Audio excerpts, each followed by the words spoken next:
Zuluza kunjani. Chithandizo chindi chaulere chachokera ku boma la China. Kodabwe zukhala bwanji. Good morning. Madzulo usiku someone anatumizira ka screenshot ka Tamia ja akuti kudamwe tati oneleni nkhani kuti zikuti bwanji. Tamia ja atokwa kuti can someone educate me misewu yanyuwani ndikungoona zikwangwani za China aid meaning chithandizo cha China. What does it mean? Does that mean misewu yonse ikumangidwa from chithandizo za ku China for free? How does this work? Please educate me. Some of us, we would like to understand without threats. Akuti kuti zithandizo misewu yonse ikumangidwa iyi ndikuti ndi zithandizo zochokera ku China. Tatipozitseni wina ndipozitse popanda chani popanda kupyezana. Anyway, paja kakasanthaizina ndikantopo right. Yeah, umabe main topic simene. Main topic ndiona kuti nkhani kuti bwanji. Educate me please.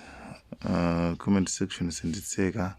Oyankha funso ayankhe, otukwane asinganga nonse mukhoza kutsatsa malonda anunso pano osaka zibwezi asageso pa comment section omwepa. Ndaba kuti yes, that is very true. China is constructing those roads for free. Akungothandiza maolere Malawi ngati dziko sitinayike bolo wantambala. Okay, Tamia ja kumalawi kulibe president yemwe adapangako zitukuko ndi ndalama za mtumba mwake. It's either aid chithandizo or by using misonkho yomwe timapereka ija. Iwe kuona ngati parliament ija ndalama zake zinachoka mtumba mwa bingu zokuti must BICC komanso BNS ankatenga ku Nsuma. Simudziwa. Thank God we've a caring president yemwe akuonetsetsa kuti misonkho ndi ma aid wo zikugwira ntchito moyenera. Paja amayi anu ali ku page house aja adakakhumba chinthu chopanda dzina pa parliament roundabout ndalama zonse kuthira pa dzino mpaka ndalama zaku NAC kumaomba omwanche. Chilungamo cha nkhani chonchi zimene ziyakonena akulu ena akapa tigwirizana nawo especially ngati awa innocent chinkukuze. Zithandizo zambiri ndithu especially ngati ma project akuluakulu ama zimakhala zithandizo ndithu zochokera kunja. Even yes, manana kuti parliament BICC even kujeni chani mwana zinangati zimene zonso ndithu ndi chithandizo chochokera ndithu kuchani ku China. Amasa ndi maiko ena nde zithandizo zimakhala ziwiri. Zina zimabwera ngati kungopereka ngati ndalama ijeti kana kuti ndalama ndi mupangire chani mupangire zakuti mene iwo achapemphera o mene dziko lapanga pledge kuti munangeti langolonjeza kuti tikuthandizana right. Ndiyeno tingopanga example ngati Chinese government provides 70 million grant. Okay, iyi ndi data, iyi ndi ya China, iyi website ndi ya China special, kupena amayika ko zithandizo zawo zimene iwo athandiza. Ndi tingolekeza ngati uni msewu wa Kalonga 70 million grant for Karonga-Chitipa Bingo highway. You see, misewu ngati imene jayo ndi time imene yoyo ina 2000 njani mukapanga check mtakuona saba kunziti recipient ndi wolandira ato chithandizo chamene. You see, ndi kuti Malawi imeneyo. I'm not recipient, I'm Malawi wolandira chithandizocho. Maona ndiye mutakuona kuti on March 17, 2008, the Chinese government issued a 70 million grant to the government of Malawi for the construction of the completion of the Karonga-Chitipa road, also known as the Bingo highway. You understand? Ndaba sinzoti Bingo China yabereka chithandizo cha 70 million, then kuti amanizire kapita amangire msewu wa kukaronga kuja msewu uja ndikungotchwaso kuti Bingo highway. You understand?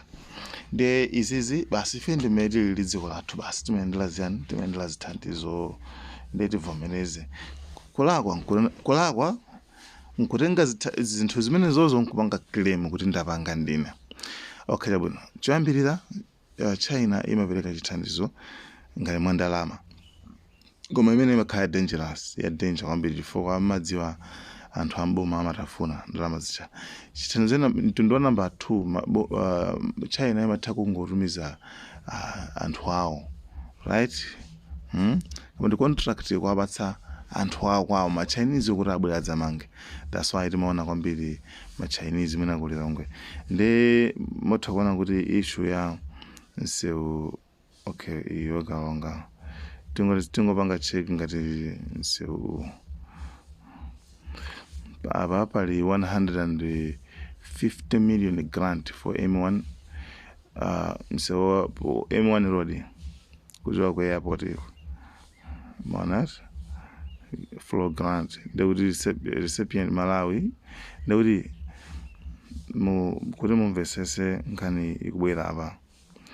Ati mu 2015 boma la China pledged to provide 45 million to the government of Malawi for the M1 ndio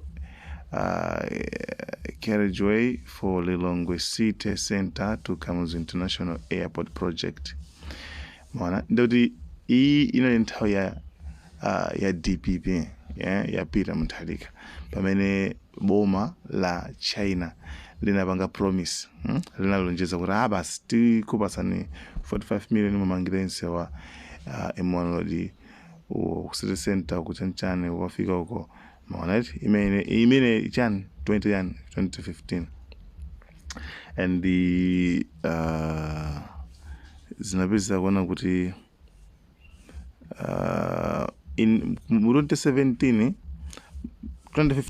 after 2 years, 2017, the Chinese government agreed to finance. Maona ndoti 2017 sobano abangano agree kuti basi fetani tithandizana sobano kuti basi tikuthandizana project imeneyi ya msewu. Ndi kenako zipeza kuona kuti mu 2018 sobano still nthawi the Chinese government and the government of Malawi signed a grant ndi chithandizo chimene grant imene anasaina 2018 chithandizo chacho ndithu anachipereka, then madziwa suti zingangamba mwepo mwanati, koma issue yonse inapangidwa finalize mu 2018, right? Kenako imadikira fana suti China imathandiza Malawi, okay, imathandiza anthu ambiri, imathandiza maiko ambiri, then iyi ndi website yawo, then yeah basi afterwards basa namba kumanga ndekulakwa nkunena kuti wina wake atanipo amangirepo ndale. Mutaona kuti mudzawerenga alesa mudzawerenga mubwera kuti ku editor ya China editor ya China mubwera mudzawerenga chilichonse muzamvetsetsa kuti chithandizo yani.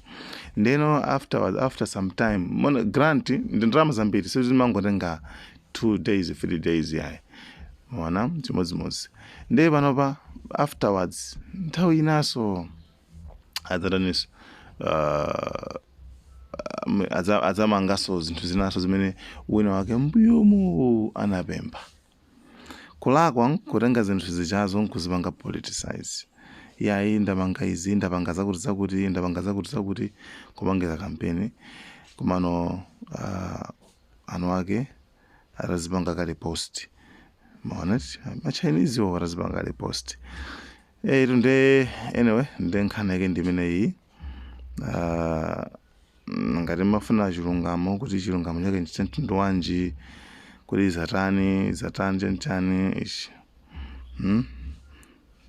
makuti pali zinthu zingapo mutakuona pali zinthu zambirimbiri chita roundabout b chani zambirimbiri financed by Japan zambirimbiri umondi mmene makhalira Malawi ife chabe kuti zimangovuta kuti timakonda kuzimenya pa mtima eti makuti kuzipasa maina zinthu zija bingo highway chani nanga izi zimakuti nde actually I think apo mamvesesa kwambiri. This is siza ndale apa palibe ndale apa koma nkhani nkhuzu ndi kuti mumvesese kuti dziko la Malawi linamangidwa pa ngodya ziwiri ngongole zithandizo ndi zithandizo ndi zimene izizi kuyipa nkuzimenya pa mtima kuti ndapanga zakuti nde project ya ku Lilongwe ma Chinese anabuka company yawo ya ku Chinese won kulitana idzamange sanapereke ndalama. I think that was a good idea. Anyway guys, thank you so much. Yeah, anything else to honor? Like, share, Malawian cameras, right.